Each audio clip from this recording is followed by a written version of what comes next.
오늘도 지난 시간에 이어서 종강 목사님께서 말씀해 주신 배필의 원리를 지금 함께 나누고 있습니다. 지금까지 사실 우리가 알기에는 배필을 그러면은 단순히 부부간의 관계 사실 그렇게만 알았습니다. 그런데 전 목사님께서 이것을 세분해서 사역 또 부부 여러 가지 또 이렇게 물질 등등을 나누어서 그것을 우리의 신앙생활과 깊이 적용할 수 있도록 연결해 주셨는데, 저는 이 말씀표를 보면서 이것 역시 또 하나의 참 선물이다 그런 생각을 했습니다. 평소에 단순하게만 생각했던 이 배필의 원리를 우리의 삶 속에 하나하나 나눠서 이렇게 적용을 하셨는데, 오늘 또 우리 손은배 교수님께서 배필의 원리를 창세기 2장과 관련해서 또 에베소와 견주어서 그것을 신학적으로 잘 해석해 주었습니다. 참 쉬운 일이 아니지만 순종과 복종의 원리, 그것을 어떻게 하나로 통합할 수 있느냐 하는 것이 쟁점이었고, 우리 또 변순복 교수님께서는 구약의 유대인의 전통에 따라서 부부란 뭐냐, 창조의 원리에 따라서 남편이 부족하니까 뭘 채워라 이런 형태가 아니고 하나님의 귀한 섭리를 이루는 과정에서 특별히 창세기 1장 28절 이하에 나타난 창조하고 번영하고 또 지배하고 하는 그런 과정 속에서 어떻게 그 언약을 이룰까, 그런 관점에서 또 다양한 사례들, 구약에 나타난 다양한 사례들을 통해서 말씀해 주셨습니다. 굉장히 우리가 그걸 접할 때 하나님께서 배필을 세우신 그 원리를 그 사람 관계 속에서 이해하는데 많은 도움이 되었다고 생각합니다. 그리고 우리 김철현 교수님께서 또 신약의 바울의 관점에서 두 사람의 사례를 통해서 브리스길라와 아굴라, 또 바울과 실라를 통해서 나타났던 다양한 그런 관점을 설명해 주셨습니다. 참 오늘 또 이렇게 배필의 원리를 통해서 주셨던 성경적인 원리와 또 다양한 그 인간 관계에서 나타나는 그런 사례들을 말씀해 주시는데, 저는 한 세 가지 정도로 이 말씀을 정리해서 말씀을 드리려고 합니다.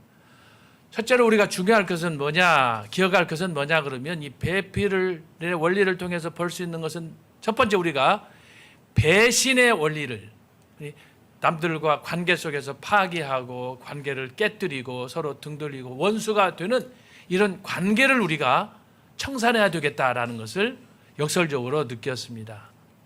겉으로는 하나님의 사역을 한다 하면서도, 주의 이름으로 한다 하면서도 자행되는 일들이 우리의 삶 속에, 우리의 일상 속에서 너무너무 많이 일어납니다. 오늘 교수님들이 하셨던 말씀의 모델은 혼연일체에서 남자가 됐든 여자가 됐든 또 사제간이 됐든 같은 동성이 됐든 상관없이 하나님의 신앙 안에서 어떻게 뜻을 정하고 그 하나님의 약속을 이루어야 되느냐라는 데 공통점이 있었다고 한다면, 제가 우리의 신앙생활 속에서 적용하고자 하는 것은 뭐냐 그러면, 이런 좋은 뜻도 있지만 그것을 빙자해가지고 하나님의 일을 그르치는 일들이 너무너무 많다고 하는 거예요. 우리가 지금 경험하고 있는 광화문의 이 역사, 정광근 목사님을 통한 이런 광화문의 이 대형 집회가 계속해서 이렇게 몇 년 동안, 특별히 그 중요한 그 시즌을 통해서 또 행사를 통해서 계속되고 있는데, 이런 거대한 일들이 얼마나 필요한가라는 걸 공감하면서도 또 다른 한편에서는 그것을 비난하고 또 가십을 부리고 또 엉뚱하니 또 이렇게 비난하고 하는 일들이 우리 주변에서 너무너무 많이 일어납니다. 그러면 비난하기 전에 네가 할 수 있느냐, 당신이 할 수 있느냐 라면 다 나자빠지는 거예요. 나서지도 못하고 돕지도 못하면서 이런 일들을 하는 걸 보면서 저는 오늘 이 배필의 원리, 사역의 원리, 이걸 통해서 정말 우리가 금기시해야 될 일이 뭐냐, 나라가 지금 백척간두에 있는 상황에서 나라를 살려놓고 정권을 교체하고 지금 온 저 마을까지 주사파들이 점령해가지고 조직을 하고 국고를 탕진하고 하는 그런 상황에서 이걸 어떻게 하면 새롭게 할 수 있느냐, 어떤 면에서 나라 재건하는 일을 지금 하고 있는 거예요. 이 일을 우리가 지금 현장에서 경험하면서 저는 오늘 이 사역의 배필을 통해서 우리가 철저하게 금기시해야 될 것이 있다고 한다면 뭐냐? 배신하고 배반하고 등을 돌리고 하는 이런 자기 눈에 있는 들보를 보지 못하고 남의 눈에 있는 티를 보고 그걸 지적하고 다니는 이런 일부 무리들에 대해서 우리가 경각심을 갖고 정말 조심해야 되겠다라고 하는 것을 우리가 첫 번째로 좀 명심했으면 좋겠습니다.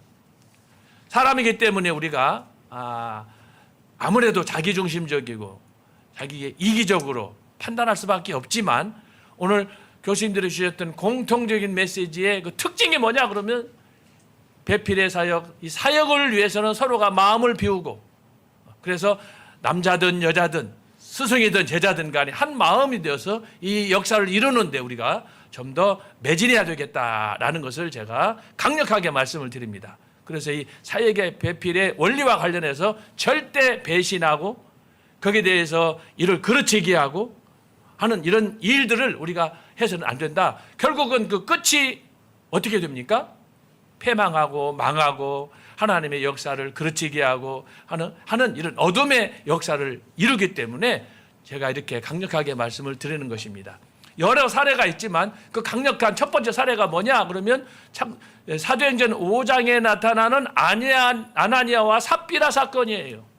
여러분 아나니아와 삽비라가 어떤 사람입니까? 요즘 이 사람들과 비슷한 사람들이 우리 주변에 많이 있지 않아요?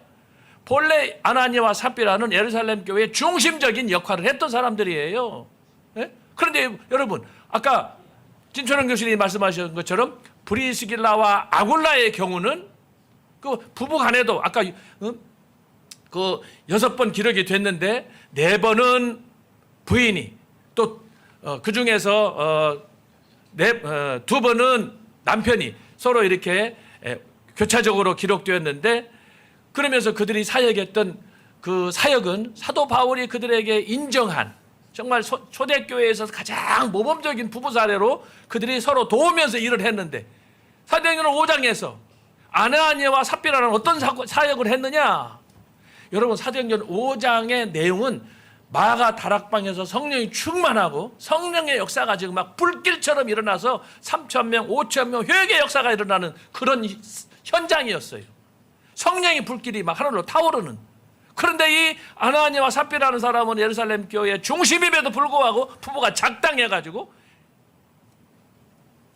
이건 있을 수 없는 예루살렘 교회의 어떤 면에서 최초의 깊은 상처를 남기는 그런 부부 사례가 된 거예요. 이것은 아까 말씀드렸던 브리스길라와 아굴라가 했던 그런 모범적인 부부 사역하고 비교하면 우리가 본받아서는 결코 안 될, 해서는 안 될 그런 일이라 저는 생각이 드는 것입니다. 그래서 이 사역의 비필에 있어서 아나니아와 삽비라도 결국은 하나님의 사역을 위해서 한다고 했지 않습니까? 헌금을 하고 다 기도하고 했던 사람 아닙니까? 그럼에도 불구하고 이것이 교회에 주는 치명적인 그런 상처는 그들에게 결국은 징벌로 나타났지만 우리가 이걸 통해서 사역의 이 배필을 통해서 우리가 정말 선이 무엇이고 악이 무엇인가를 분별할 수 있는 이런 지혜가 필요하다라고 하는 것입니다. 그 외에도 빌립보서 4장 1절로 3절에 보면 사도 바울이 경고한 말씀이 나옵니다. 자, 빌립보서 4장.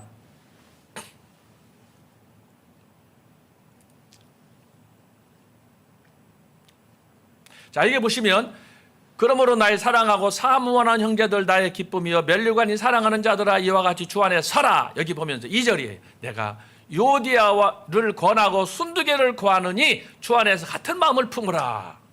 여러분 주의 일 하면서 마음과 생각이 다른 거예요. 이거 정말 금기사항이에요. 빌립보서 우리가 아는 대로 2장 5절에서도 너희는 그리스도의 마음을 품으라. 빌립보서 2장에서도 계속해서 한 마음 하나 될 것을 강조했어요. 한번 찾아보겠습니다. 빌립보서 2장 1절로 5절까지입니다. 자, 그러므로 그리스도 안에 무슨 권면이나 사랑에 무슨 의로나 무슨 성령에 무슨 교제나 긍휼이나 자비가 있거든 마음을 같이하여 같은 사랑을 가지고 뜻을 합하여 한 마음을 품어 아무 일에든지 다툼이나 허영으로 하지 말고 오직 겸손한 마음으로 각각 자기보다 남을 낮게 여기고 각각 자기를 돌아볼 뿐더러 또한 각각 사람들의 일을 돌아보아 나의 기쁨을 충만하게 하라. 너희 안에 이 마음을 품으라. 곧 그리스도 예수의 마음이니. 여러분 그렇습니다. 오늘 교신들이 주셨던 말씀, 그리스도 안에서 믿음 안에서 사랑과 소망 안에서 하나로 되어서 그들이 주님을 위해서 봉사했다고 한다면 제가 드리는 마지막 메시지는 무엇입니까? 교회 안에서 우리 안에서 일어나고 있는 이런 불편한 관계들, 부부가 됐든 어떤 직분을 갖고 사역을 하든 오늘 이 사도 바울이 준 메시지를 우리가 마음속에 깊이 간직하고 정말 내가 필요한 존재인가, 내가 사람들을 돕는 존재인가, 내가 교회 유익을 위해서 어떤 역할을 하고 있는가, 이걸 위해서 우리가 힘쓰면서 기도하고 빌립보서 2장 5절에 있는 것처럼 너희 안에 이 마음을 품어라 곧 그리스도 예수의 마음이니 예수의 정신, 십자가의 정신으로 돌아가는 일이 우리에게 필요하다 하겠습니다. 특별히 우리가 아는 것처럼 벌써 여러 전부터 지금 광고가 나왔지만 6월 6일 다음 주 화요일에 있는 오후 1시에 광화문 집회, 우리 1000만 교인들이 다 나와서 우리 민족을 새롭게 하고 또 우리 교회를 세복하는 이런 자유통일, 자유마을 운동에 있어서 저와 여러분들이 힘을 내서 함께 해야 될 줄로 믿습니다.